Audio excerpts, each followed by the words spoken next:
my set of beliefs was, okay, well, death, okay, it's, I don't know what it really means in the end, but I don't think this is the end. Nothing ever ends. Everything in the universe transforms. It goes from one thing to another. Nothing is destroyed. And so I'm like, okay. But when I went there, it was so different. And you'll see this when you go. I got on a barge and then I drove by, and there are these places where for 4,000 years they've been burning these fires and never letting them out, no matter what happens outdoors.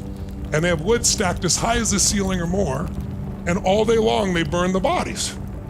And their belief system, in the Hindu belief system, there are many versions, just like many versions of Christianity, many versions of any religion, right? Some believe that you get to nirvana, which in their belief, it's reincarnation. Nirvana is you don't have to come back.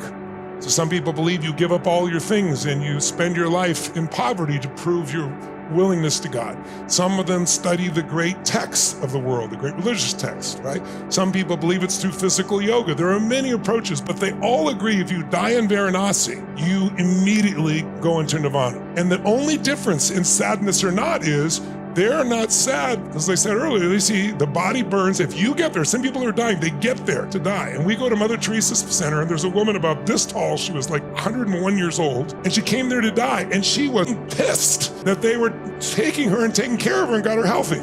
She was mad as hell that this had happened. There were several people like that. You'll see people there on the streets who are dying who are filled with joy. And you'll go to places in the West where people are pissed off because they didn't put the special sauce on their burger. The beauty of the West is our ability to produce results. The beauty of the East is the ability to find inner happiness. You do not have to choose. You can have both.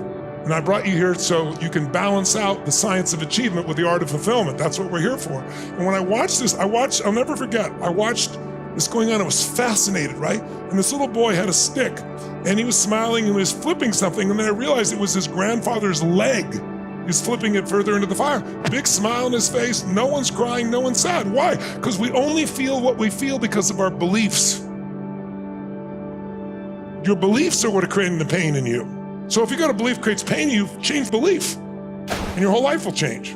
And in their beliefs, you burn the body, that's the t-shirt, the spirit is free, and now you go to nirvana. And so people are joyous doing this. They dip the body in the Ganges River, they get up in the morning and bathe in the river where all these dead bodies and their ashes have been floating. And they're joyous. Some people in America are like, I can't even get near this water. You will experience a very different experience being there than being here. And I hope you'll never forget it. I'm sure you won't. But I just want you to know our beliefs create everything. But one of the most valuable ones is that it is all a gift and being grateful for what's there.